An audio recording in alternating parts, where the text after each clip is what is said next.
Hey guys, welcome back to the Sure Parenting podcast, where every parent deserves to feel sure of their parenting. I'm your host, Sammy Bell, creator of Sure Parenting and author of Sure Parenting, Building Blocks to Create Their Best Childhood. Here on the podcast, we address the issues that make parents question themselves or their kids, and we discuss creative solutions that meet the needs of each unique parent and child. Let's dive in.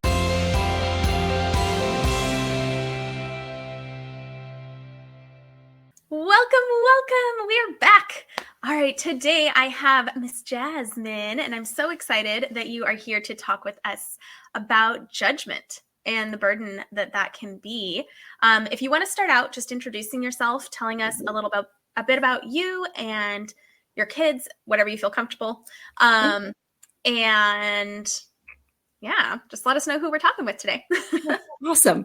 Hi. Oh, I'm so excited. I absolutely adore Sammy. She has got such an amazing intuitive quality about her that I just adore and appreciate. So, I'm Jazmin. I am a mom of five, which is one of the many reasons why I know Sammy.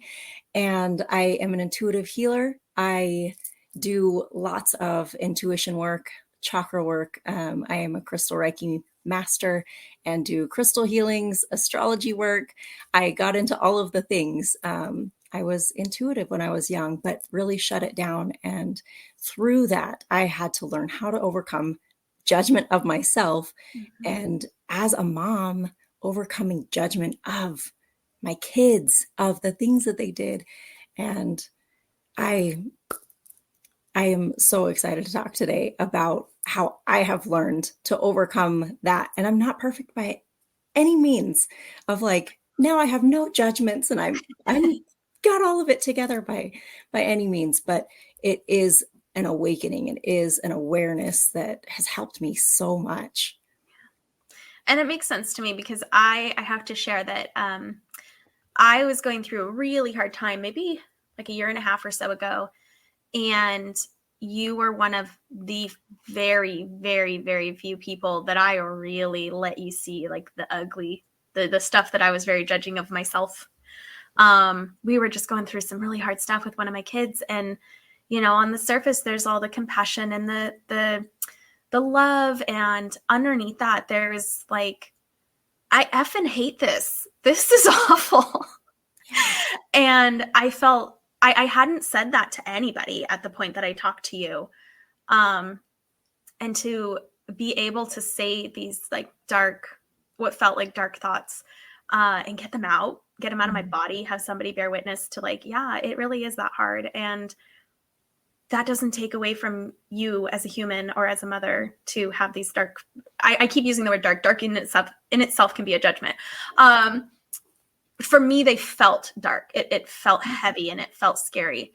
And your ability to hold that for me, not to be dramatic, but honestly, it felt like it saved my life. I was drowning, and hiding it because, my kid's life is personal. It's not anybody else's business. And I also have a business to run and I also have a family and a household. And, I hadn't taken a moment to really be honest about how hard that was. And you let me do that. And I will forever, ever, ever, ever love you. So I just think you're the perfect person to walk us through this journey.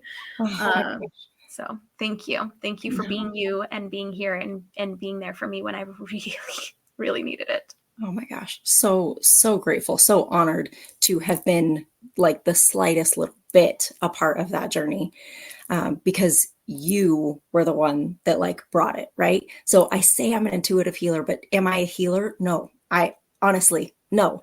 That word is not something that I own, but it's something so people get like, they're just like, oh, okay, we're doing something around like getting better, feeling better. And your journey of me going, oh, this sucks, doesn't it? And you being able to go, yeah, it does. Yeah. That was where it's like, there's a full light scale of emotions that we are supposed to, that we are allowed to feel, that we need to feel. Because in honoring those dark emotions, which I mean, it's valid, like that word is so valid to say, because there's like the dark, there's the ugly, there's the, I'm in bed every single day because this is so difficult. I can't get up. to I'm overjoyed and excited and like, let's go. I want to wake up like at the crack of dawn because we're going to Disneyland.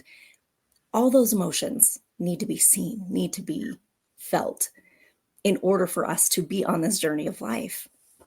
And I thought it was just such a special moment that I was able to be there for the Sammy, this sucks. Like, it's okay to say this sucks. This is ugly and this is hard. And I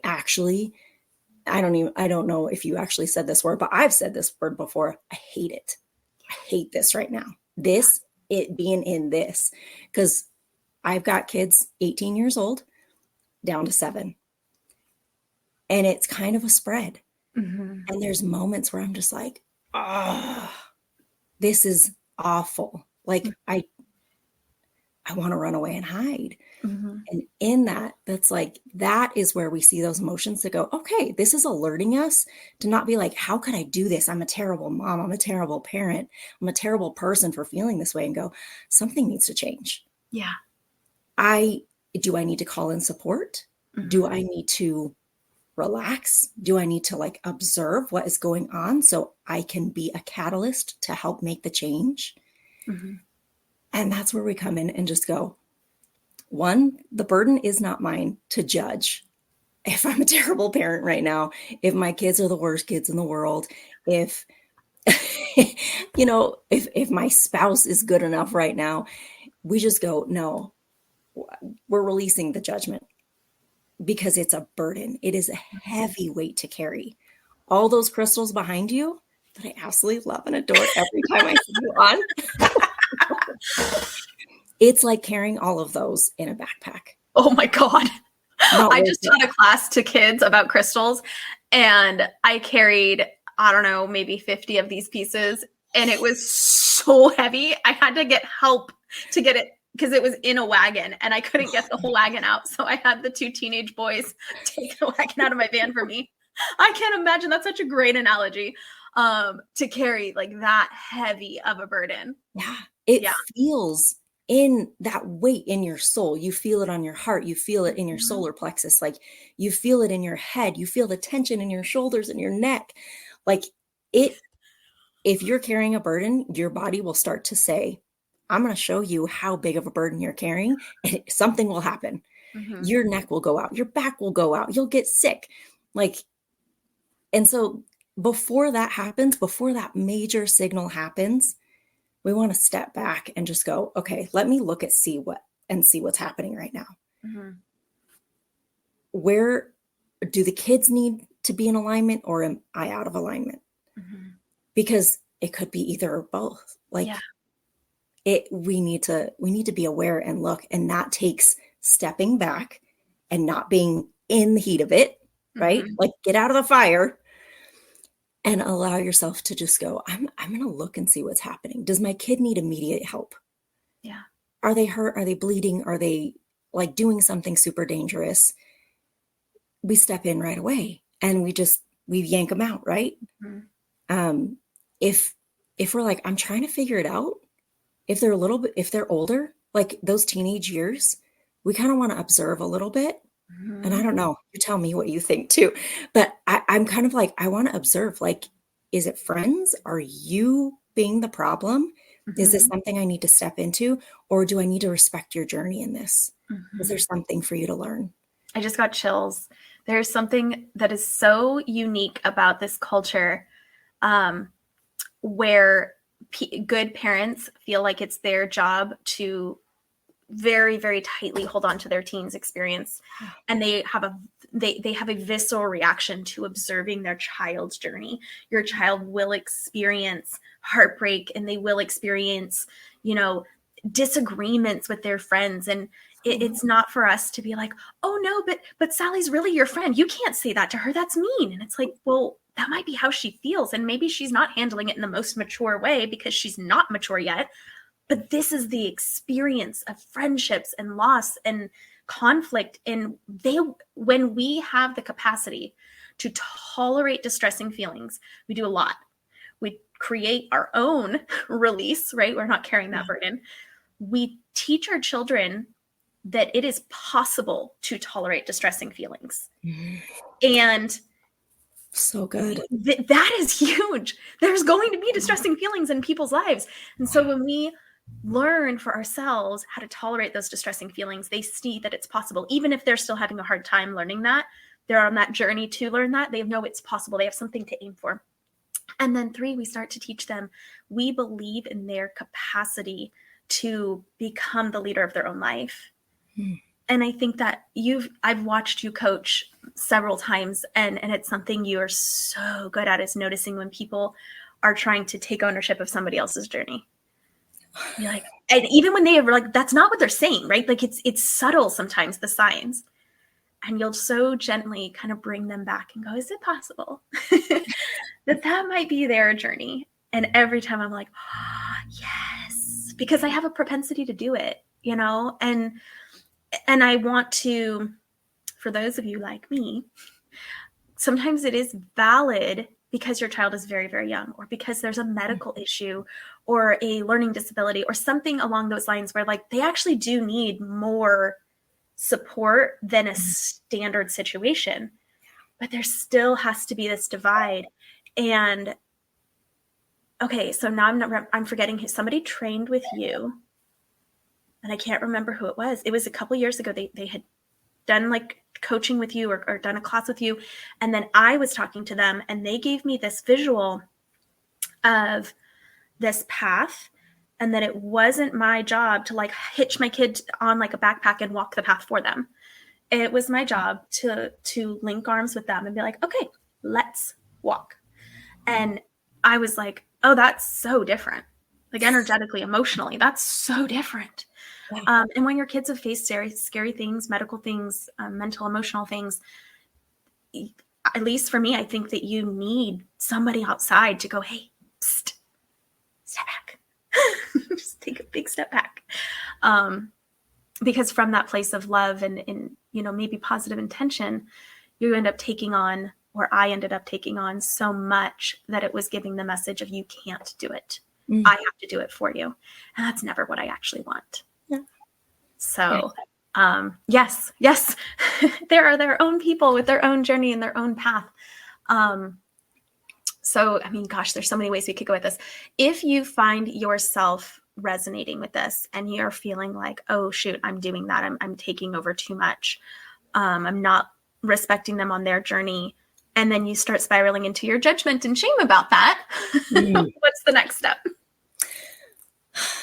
1, if you are going to remove the burden of judgment from the situation, oh, my kid messed up again. They're just being too dangerous. Oh, I should have done like X, Y, Z and ABC and 1, 2, 3, because I just should have known better. That is where you also start to look at yourself as a child and go, would I do this to my friend? Would I say, yeah, you should have known all these things. You should have done better. Because generally, we're never going to say that to our friends. We're never going to feel that about our friends, because we know from the outside that like there was no way to know. There was no way to know that those things were happening. There was no way to know that you needed to start taking steps to stop all of these things. We didn't know that your child came into the world with this food allergy until they had the anaphylactic shock. And then you start doing the things that you need to do. And I think that reaction, sorry, go ahead. Oh no. And after you are aware that like, oh, I actually wouldn't do this to my friend, I'm going to start treating myself better. And so I need to start with treating myself like a friend versus treating me like me right now. Yes. And there is scientific literature to back up what you're saying, that when we can see ourselves in the third person, we light up a different part of our brain. When we're in the I, it's very easy to feel all the shame and bubbling all of the feelings. And when we're able to step into the third person and view ourselves as a friend, or what my husband will say to me is, what would you tell a client? And it does the same thing to me. I'm like, okay, right. And I can feel it. I can feel the shift. And then I can feel the resistance to accepting that truth, that you can't know everything. And what I've learned is that desperate desire to, you know, that I should have known is really, really, really wishing that the Mhm. bad, shitty, annoying thing, whatever it was, didn't happen. And we can wish that, but we also have to accept reality. It did. So looking backwards and living in that space isn't actually helping. It's not giving you your power and your autonomy to move forward and make change and make a difference. And it's something that is, it's interesting because I kind of wonder, this is the first time I've ever had this thought, so roll with me for a second. How much of maybe traditional parenting ideas contributes to this pattern, such as, go to your room and think about what you've done. Go sit in the corner and think about what you've done. This idea that you should ruminate about the past and sit there and like feel shame as if that's the key to doing better. Instead of, yeah, this isn't great. We've assessed that. How did we get here, and what pieces do we need to go forward making a new choice, making a new, decision, choice decision, but also outcome, you know? Um, and it's, some of it is more functional than that. Sometimes when a parent sends their kid to their room, it's literally so they can cool down. And like, I get that. Sometimes you need that space and that distance. But it's so cultural, this idea of, sit and think about what you've done. And underneath that is the belief that if you do that, then you'll do better. And that might not be what makes you do better. That is so interesting. That's such a brilliant way to put it, because are we instilling the go judge yourself and then feel extra bad about it and continue to sit in that low vibration?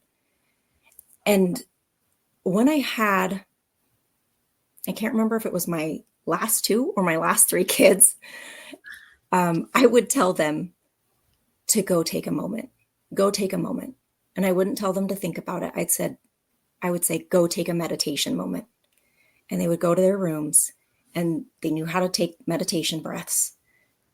And they would breathe until, like, getting grounded, getting back into their body. Because if they're really worked up about something, whether we can say it's their fault or somebody else's fault, just like back away from the situation. You don't need to be in that. Like, let's get you away from there. Right. And go take a meditation moment. And then when you come back, we'll talk. To me, that speaks to regulating and interrupting reactive behavior before it becomes damaging, and choosing the path towards being able to respond instead. I think that's the difference. It's not intended as this shaming experience, hoping that if you make them feel bad enough, then they'll be different. It is intended to utilize the tools that you have, while you still are at home and you've got a mom that can recognize, like, I'm seeing the signs, this is going to be a meltdown. Let's pause that. Let's not go all the way off that cliff, and use the tools that you have to regulate yourself for everybody's sake. I think that the child themselves also feels a lot better when they can respond rather than react. Absolutely. Oh my gosh, when they feel that, like, I'm not being judged here, I'm being supported, I'm being helped, like, how much more are they going to come to you? And when times get really tough, because as the teenage years hit, like, people said that was a lot. I didn't realize until I was in it. Yeah. And now I'm like, oh yeah, now I get it. But now I get the teenagers that come in at 10, 11 o'clock at night, and they want to tell me about their day. They want to tell me how things are going. They want to tell me the good and the bad and the ugly. They came to me during some really tough things, some poor choices. And I'm like, I hope that's a reflection of me removing that judgment that I really did have when they were little. Yeah. Because I had expectations of, like, this is how we're supposed to look as a family. This is how we're supposed to act as a family. Like, I used to think you represent me. Like, how ugly is that to say right now? Oh, it's so hard. I felt like you're a reflection of me, of our family. And that's so not true. So when I began to go, no, I'm respecting your journey, it totally lifted all the strings off, all the tethers that were tied to me. And I was like, let me see you shine. Yeah. And that felt so good. Yeah, you're going to make mistakes. So did I. I want you to avoid some mistakes, but you can still shine. But some of those things you're going to have to learn. Yeah. You're going to have to work through. And that is going to get you to the next step that you need to be in. Hmm. I'm okay with that. Yeah. My I son think, yesterday, sorry, go ahead. I don't know. I just agree with you. I think that when we have that feeling of you reflect me, we are really giving into the judgment of others, whether it's society, friends, family.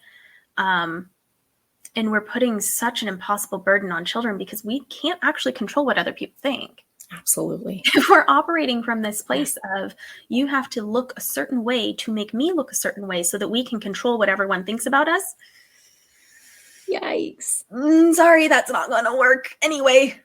And there's a lot of unintended consequences of that. And when we instead are able to, I try to reflect to my children, I'm responsible for my behavior.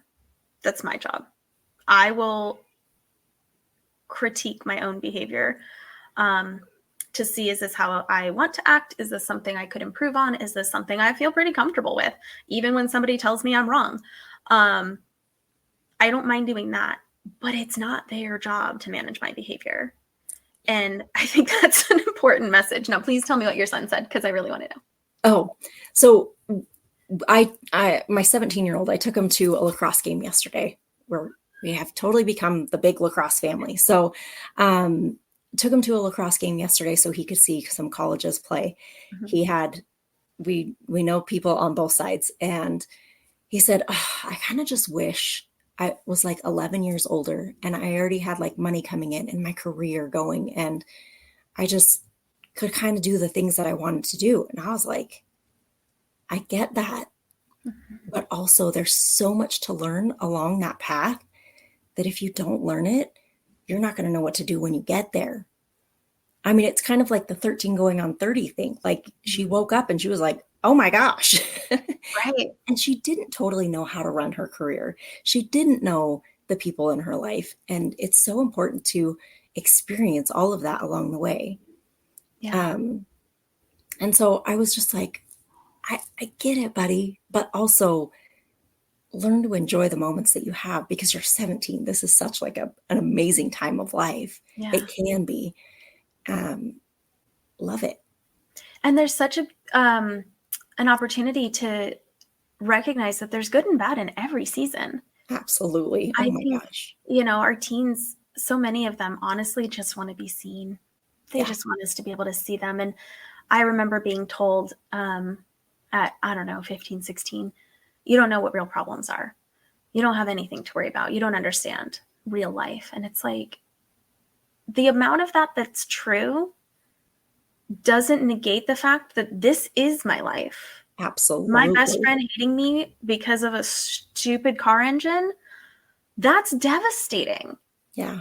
I don't have children and a marriage and a career. So what I have was taken and it sucks.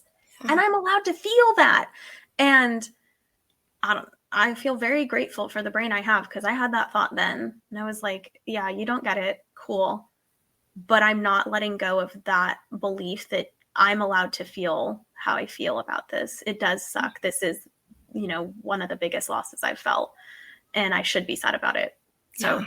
I guess I just won't tell you. um, It's so true. As a kid, I had this boy, like 8th grade, that I dated, right? And I broke up with him. He was like the big 8th grader though, and he went around to all of my friends and threatened them. Do not sit with her at lunch. Don't talk to her. You're not allowed to talk to her. I was devastated.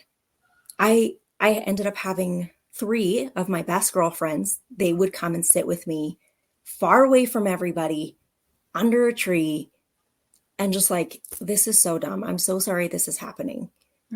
I at least had them, yeah. but all of my other friends, and I was so social. And that was so hard. Mm-hmm. I brought that up to my kids so many times because it was all of 3 days. And I'm like, all things come to an end. Mm-hmm. All things have cycles. So Mm-hmm. just let's keep going through this. And if it keeps going and you need me to step in, I will step in. But don't give up, Mm-hmm. because we know that this is just one small part of the journey. Yeah. And I And think that is something that is really interesting. I learned that, this sounds so silly to say I learned, but I did. I learned as an adult at like 33, 34, that huge, ginormous feelings get smaller with time. yeah, And like, right? it's so Yeah. funny because obviously I've experienced feelings, but I've had my experience of certain feelings, particularly rejection or abandonment, has been all consuming, overwhelming, feel like I'm going to die kind of stuff. And there's reasons for it. The reasons aren't important here, but being able to consciously comprehend, yeah, right now it's as big as the house. And then it's going to get as big as the room. And then it's going to get as big as a book. And then it's going to get down to the size of a marble. And I had this conversation with my 8-year-old, and I gave him a little tiny like crystal. I was like, well, I'll sit with you until your anger is about this big again. And I'd just check in with him, and he would tell me like the sizing. And I'm like, this is so cool that he's grasping this so much earlier than I did. But it is that life experience. You get to this point where you're like, yeah, this is awful, and all things come to an end. Yeah. All things eventually feel more manageable. Even really hard, sad things. When we lost our first pregnancy, and I remember feeling just so overwhelmed and so hopeless, and then angry. I was so sick of people trying to tell me that I wasn't allowed to feel how I felt. And really not believing that that would ever change. And then watching that grief morph and change over time to be understandable, something that was felt more of an acquaintance than an attacker. And it's like, yeah, that is sad. And I would have this fourth child in theory. And, I wonder how he would have turned out and who he would have been. And like, those things are really interesting to consider, but it isn't the, stabbing me in the heart, paralyzing, panicky fear anymore. And that is my journey. That doesn't mean that that's the same for everybody. I know that different kinds of loss in different seasons of your life and different seasons of their life can be radically different than that. But I think I've heard that grief doesn't get smaller, but your life keeps expanding. And so the pain itself is acute. It's just not getting hit right on the head quite as often. Yeah. And I was like, that seems about accurate for me. And for teens, they don't know that yet because they haven't had the opportunity yet to move through that. That doesn't make them dumb. That doesn't make their feelings invalid. It's just part of the learning and experiencing. And in the teenage years, the part of the brain that's hyper developing is the emotional center. And the part of the brain that is very, very slowly eking along is the emotional control center. So it makes sense that these feelings feel so intense, and they need somebody who believes them and believes in them. And that's the kind of balance that I talk about a lot. It was actually today's reel, part 2 of the 100 conversations to have with your kids before they turn 18. And Awesome. I think that it reminds me of the phrase, if it could have been any other way, it would have. Wow. And sometimes I love that phrase and sometimes I hate it. But I think about our kids, and I think about the things that they've gone through and the journeys they've been on already. And, it's sometimes you see them doing something and you're like, oh, that's not going to end well. And it's not life threatening. It's just going to hurt. And you watch because this is part of their journey, and part of what makes them who they are is experiencing that particular struggle, that particular feeling, frustration, challenge, whatever that is. And every time that we're like, oh no, I'm going to prevent them from facing that, I'm going to cut in and take over and not let them make any decisions in their own life. That experience is robbing them from those growth pieces, from those elements of who they are that they get to look back and go, man, I did this thing when I was 16 and I learned I never want to do that in a relationship again. Yeah. You know, and to learn that at 16, oh my gosh, that's amazing. Yeah. Yeah. All of what you're saying. I mean, because you're so right. Like, as these different awarenesses are developing, different parts of their brain are developing. I loved what you were like, it doesn't develop until this time. It follows the development of all of the chakras, really awakening and opening up, because we aren't born with all of our chakras open and alive and I like did not know this. fully functioning. So we're born with our root chakra is the only one that's really open, and it's really active. So we have them all, but they're not really developed until we hit certain stages in life. So we start with that root chakra. This is immediately eating. Mm-hmm. This is immediately knowing where we belong and who we belong with. And then we move up into, we see that toddler phase of those emotions opening up. I do it. That's mine. Me. Like, that is our emotions. And there's like crying if there's the terrible twos. We move up into where they're becoming, or they're asserting their willpower, and our solar plexus opens up. And, you know, we start to see that more like those older toddler years, early elementary years, where they're like really asserting themselves. They're my like 4-year-old told me yesterday, you are bossing me. You can't boss me. You are not the boss of me. And I went, huh. What I think you're saying is, please say that kinder. And I repeated what I had asked her with in a nicer way. And she goes, I can't do that because I'm a nice girl. That girl knows who she is. Oh my word. And thanks to you, right? I mean, what 3-year-old is really going to say that unless they're brought into a home that's like so full of awareness and so full of like, let's learn together, let's lead together. Oh my gosh, that's amazing. I think I had told her, like, get out of my room, because she kept coming in while I was recording videos, and she knew I was recording videos. And oh, it gets even better. I forgot this part. I was like, you need to get out. And I wasn't mean, I wasn't yelling, but I was just made a statement. And that's when she said, you are bossing me. You can't boss me. And then I told her, I was like, could you please leave and let me record my videos? And she says, I can't do that because I'm a nice girl. And then she goes, and you should lock the door. That'll remind me. I'm like, boundaries. Respect, girl. Okay. And it's so wild to watch her tiny, tiny little body, like, just own her space in the world. Yeah. You know? And then at the same time, she's when my 8-year-old has sensory stuff, and he will sometimes feel like he wants to like burrow into my skin. Sometimes I can tolerate it. Sometimes I really can't. And this one day he kept doing it with his feet, and his feet were so ice cold. It was like painful. I was like, I need you to stop digging your toes into my leg. Yeah. It hurts. Do not like it.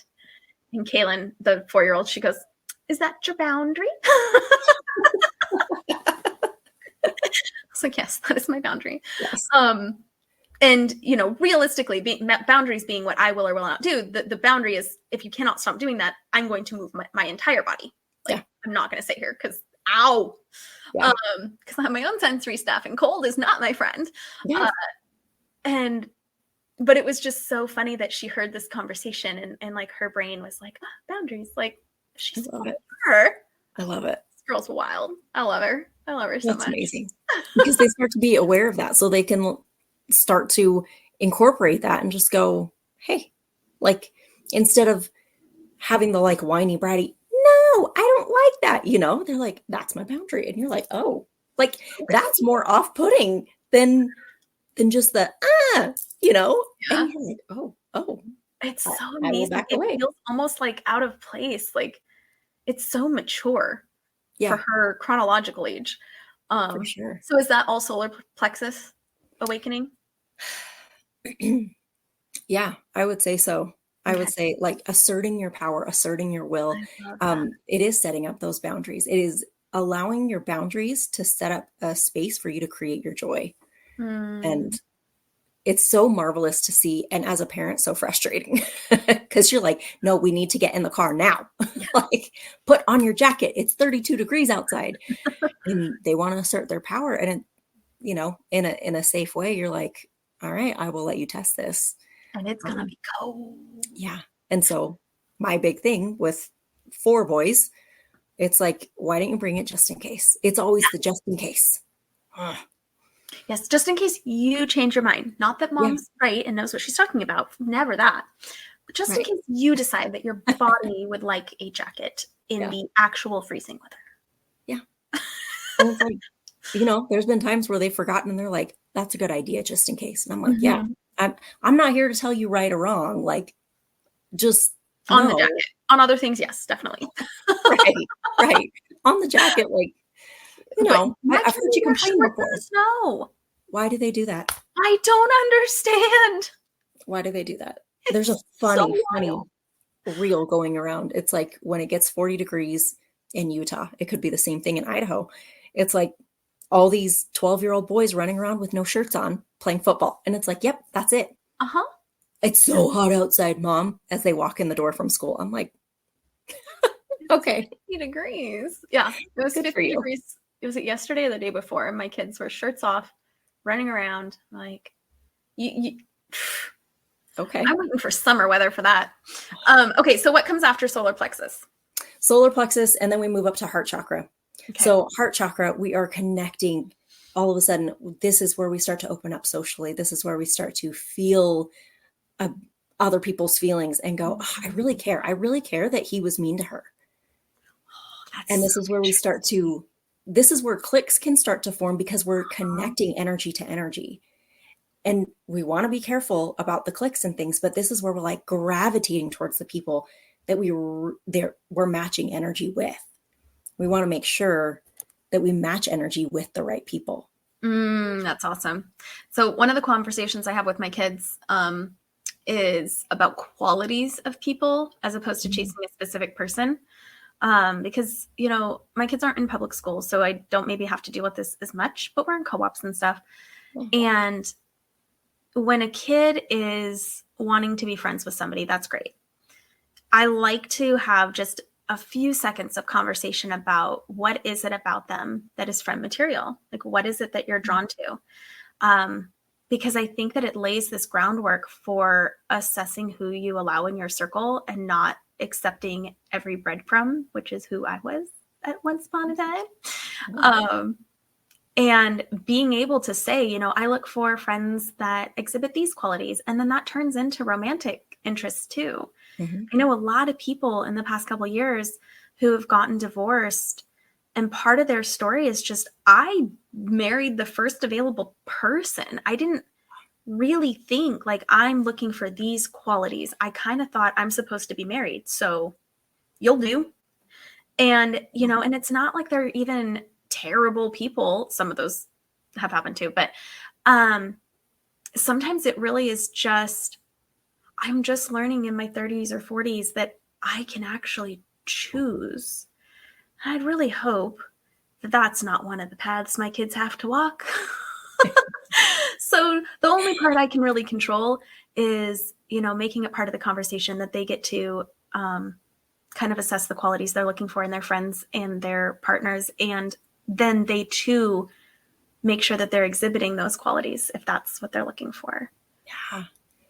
Are you the person that you would want to go out on a date with, that you would want to go have a sleepover with or go hang out with?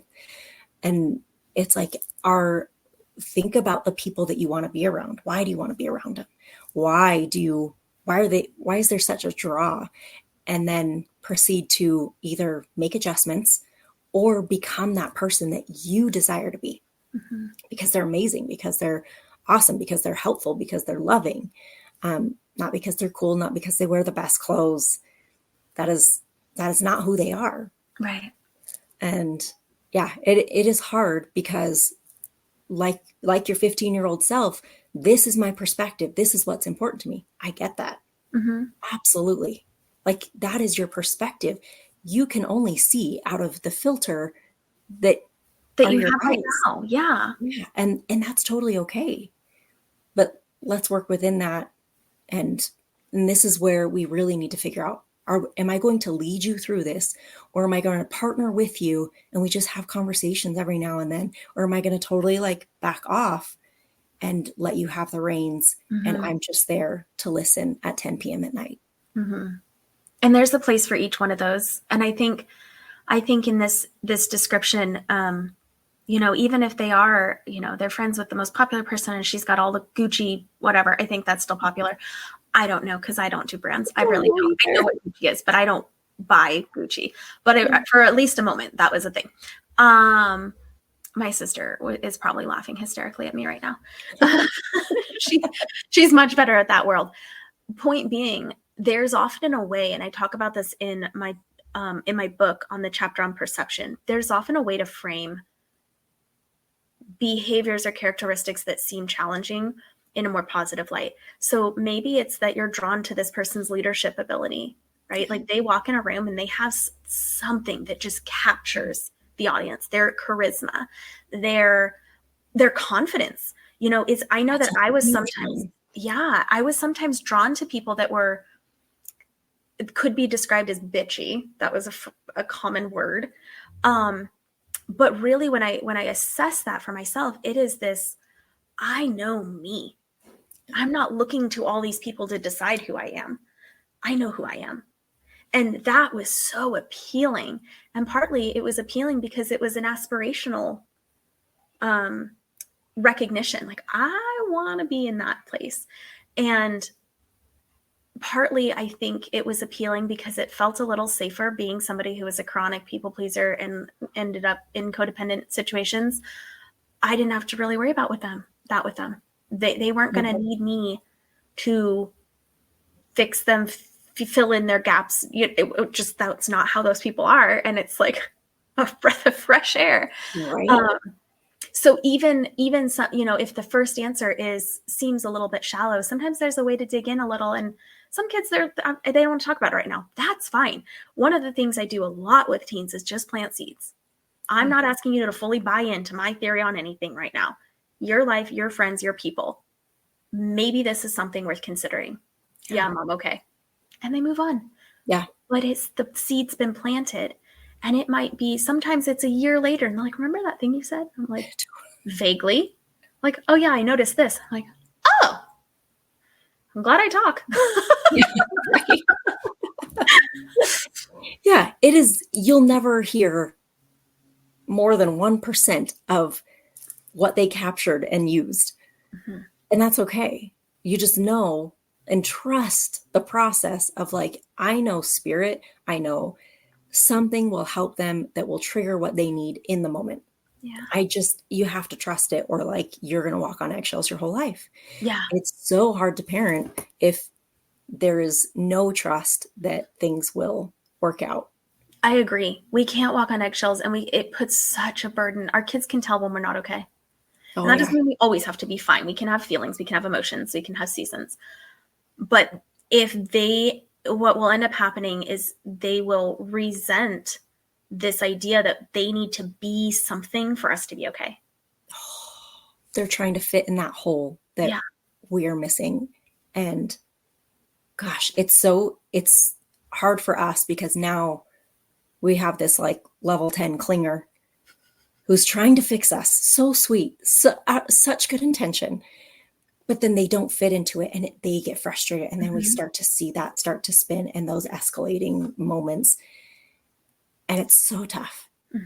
Where I hope that my kids are learning enough independence, but enough like mutual respect for each other, like within our family, that it's like, it's okay that I don't need to fill in your holes. I'm going to let you go on that journey and figure it out. And what a cool message to have, because it applies to everybody from 7 to, whatever your age is. You look about 25, so I'm. You can't bless your heart. I love you so much for that. But my point is, it becomes a family cultural value of each person is on their own journey. And, we have pieces of that where we talk about, look, everybody is learning something and it will be different. so the sibling who's great at reading does not mean anything about the sibling who struggles to read. So And the much. sibling who struggles to read is great at drawing. And that has nothing to do with the sibling who can't even write his name properly because he hates it so much, right? And these are different stages and different ages and all of that.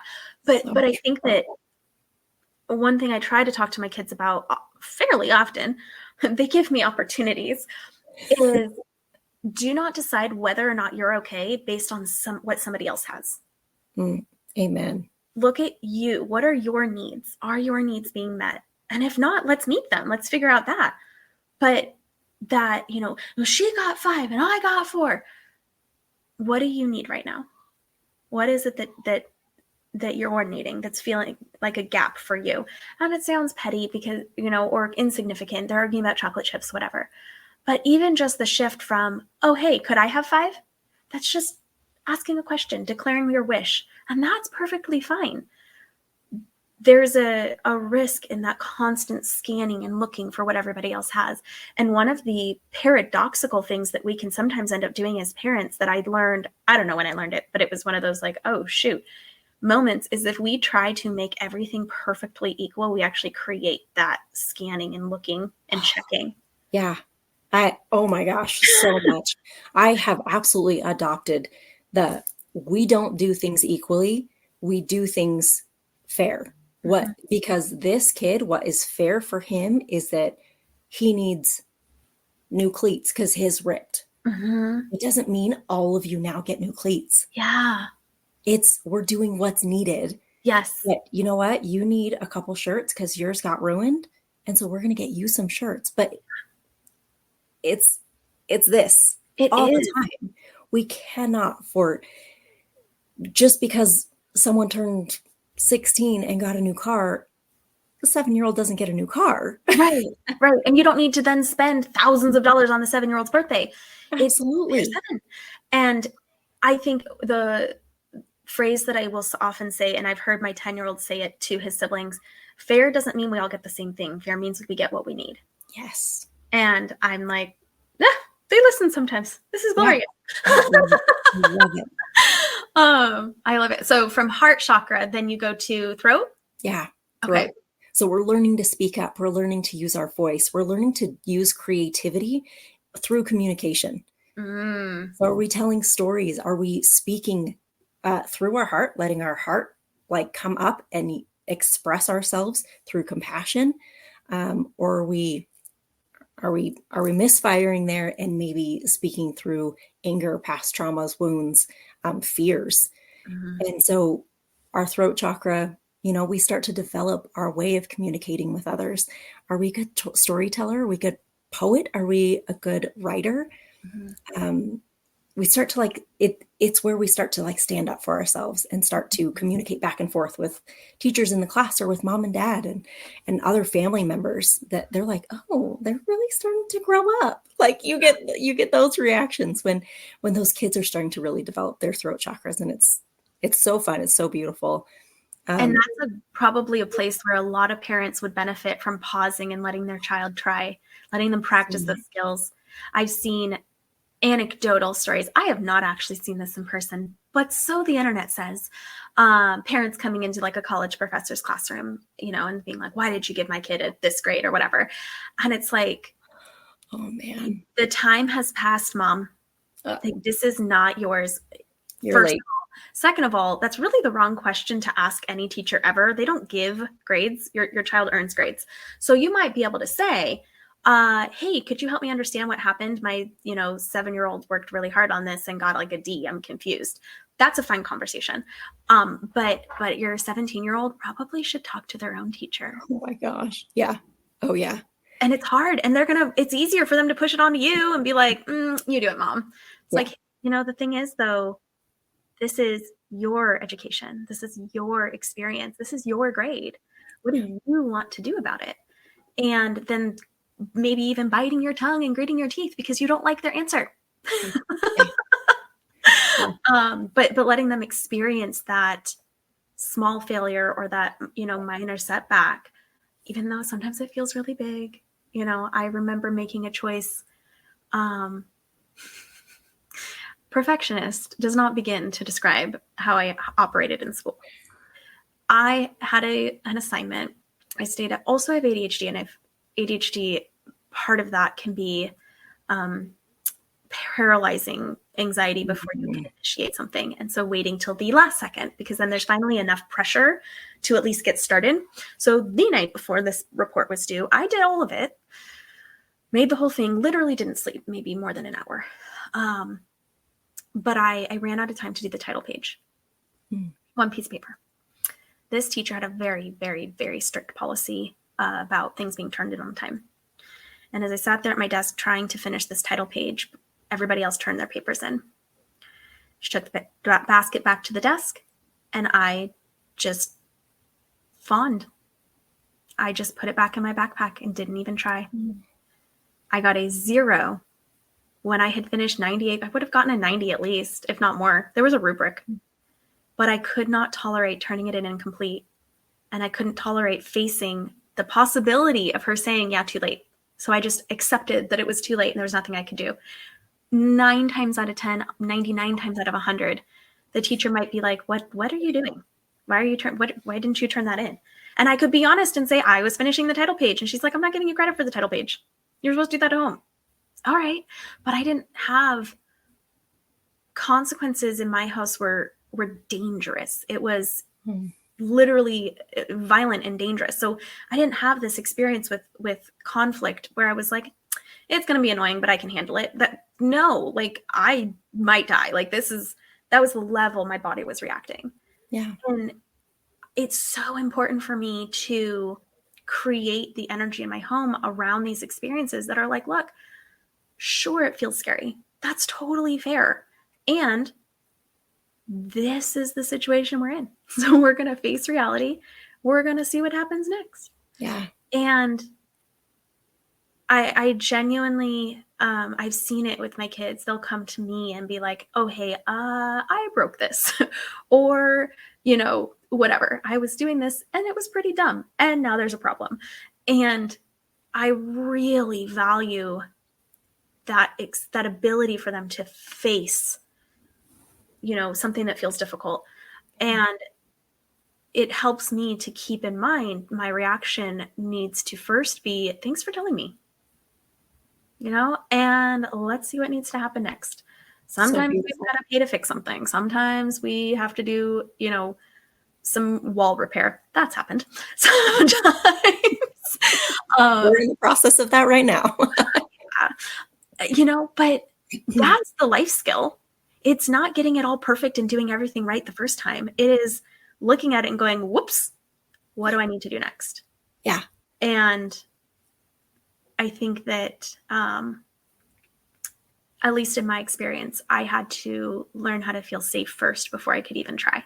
So true. So not diagnosed, but everybody that knows me, we're all pretty confident I've got ADHD too, because I work the exact same way. I wait until the last minute and I would get that dopamine hit of like the rush and the exhilaration and then type out this paper.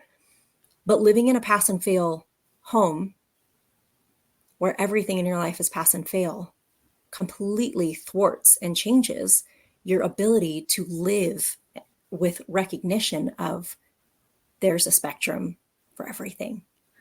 I need to live on the spectrum of emotions. I need to live on the spectrum of light. I need to live on the spectrum of judgment and awareness and understanding. And that you are just such an incredible example of a generational changer.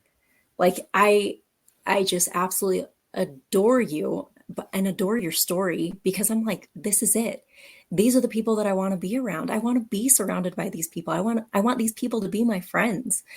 It lifts me up. It's such a great example to me. I'm trying to live it, but I'm not perfect. And I'm okay with that. Right. But it took me so long to be okay with that. You're so inspiring. I'm listening to your story and I'm like, I love you. Ditto. Okay, we only have a little bit of time left, but I really want to make sure we finish the chakras because let's do it. We keep going on tangents. That's on me. Okay, from throat, then we go to Third eye. Third eye. Third And what eye. does the So third eye do for us? this is where we start opening up to interpretation, to visions, to knowing things that we don't really know, but we know. And this is where our connection to like, I don't think I should do that. I don't think we should walk down that road. I don't think we should go out to that party tonight. That's where some intuition and things start to come up. This is where we start to like actually really look at our dreams and go, what do our dreams mean? Like, what is my subconscious actually trying to tell me? What is my spirit trying to tell me? Oh my gosh, I'm a spiritual being. Like, this is where that kind of starts to really wake up. Now, that's not to say that this is not experienced through all of the ages. It is, but it really starts to get established. This is something that really starts to get established more in our 20s, more Okay. in those late teen years. And this is where you're like starting to see your kids like really open up to like very deep, incredible conversations. And you're like, wow, awesome. Like, let's get into this. If you're open and if you're in that space and have given them room to show up with strange ideas. Yeah. Yeah. And I think gosh, that's another thing I focus on a lot is for my children's ideas to have value in our home. Yeah. And, I think I heard a lot growing up, you don't know what you're talking about, you're a kid. And then at the same time, I remember being 9 and I remember a 24-year-old, like family friend, probably related in some way, asking me like life questions. And I just told him what I thought. And he's like, that's really good advice. And this was not a creepy thing. He was very like sitting on a couch having a conversation. It wasn't like he was trying to get something out of me. It was just, we were having a conversation. And I have always been known as the old soul. Like for sure.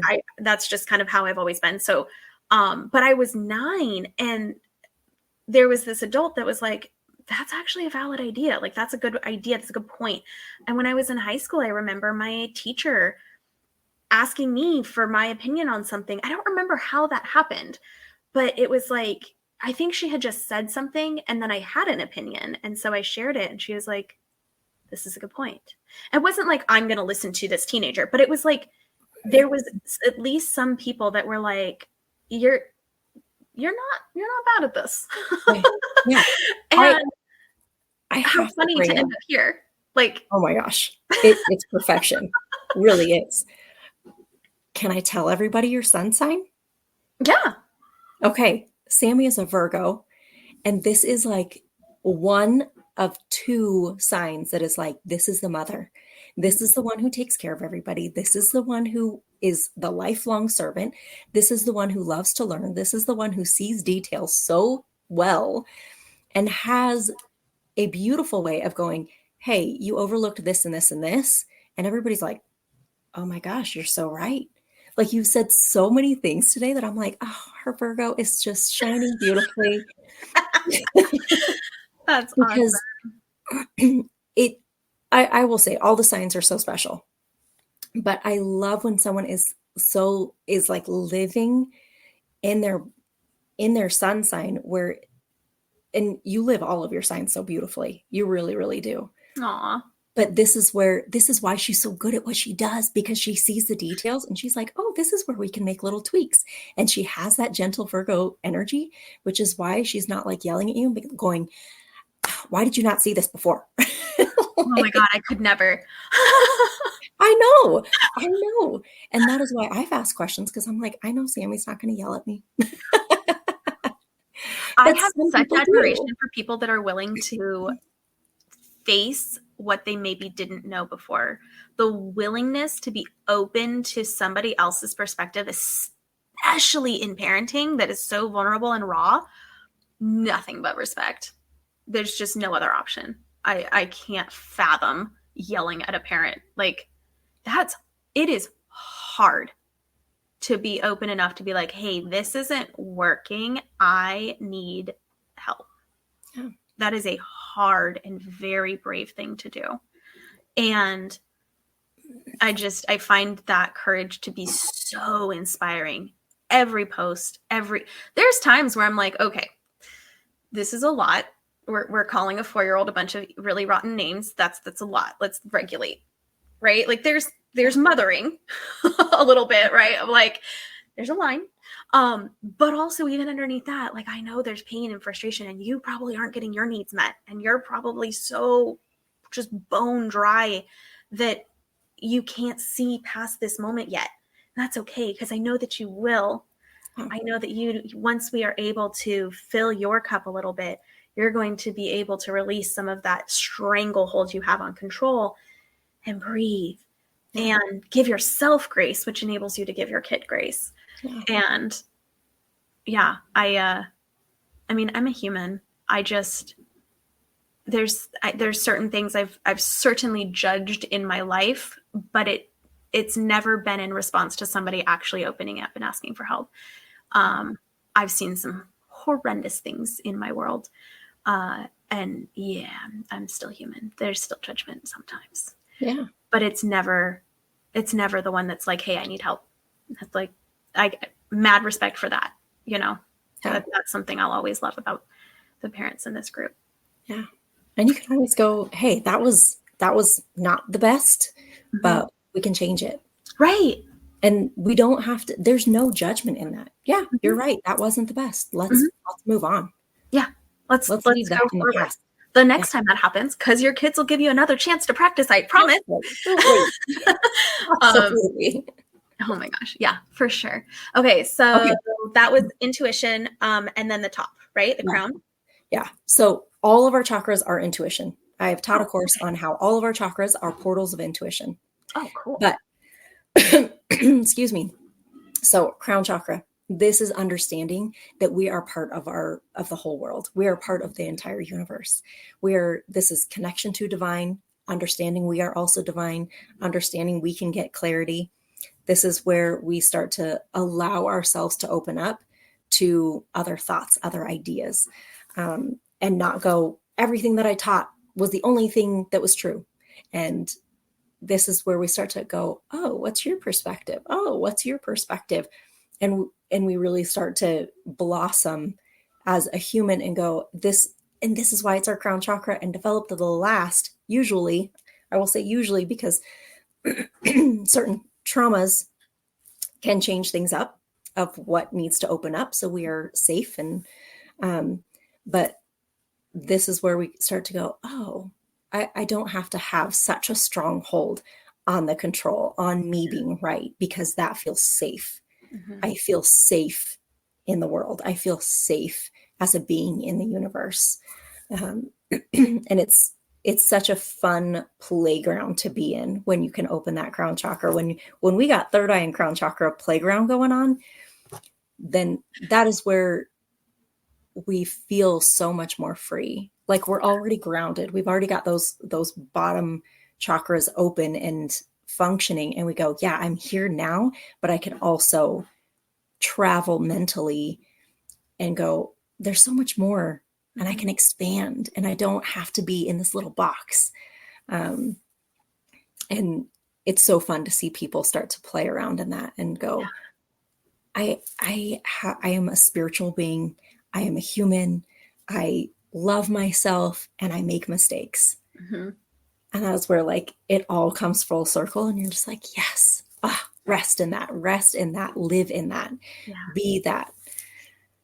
So my last question for you, how do you define the difference between judgment and awareness? It feels so different, I think. Awareness is taking that pause. It is taking the step back. So for me, like when I hear a crash in the kitchen, I literally pause my body instead of rushing out and reacting. And I'm like, everybody okay? And walk out. Like that gave me enough pause to walk out calmly to whatever just happened. But if I judge, I run out and start screaming. And I go, what just happened? Who just did that? And it is the difference of, am I going to pick up that sack of weight of all those crystals? Or am I going to set it down and be curious? And when I can not intentionally pick up that sack, that is when I set the stage for everybody that I'm a safe place. We're in a safe place. And no matter what's happened, we'll get through it. Oh my God. I think that's the perfect place to end. So good. I love it. I could talk to you for 6 hours. I don't think that our audience is ready for a 6-hour long one, but hey, if I'm wrong, do let us know. We'll do some sort of live stream. We'll bring popcorn. But how can folks find you? Because your wisdom is top notch, and I would love for them to find you and follow you and learn from you. What's the best way to do that? Okay. You can go to abundantlymade.com, www.abundantlymade.com.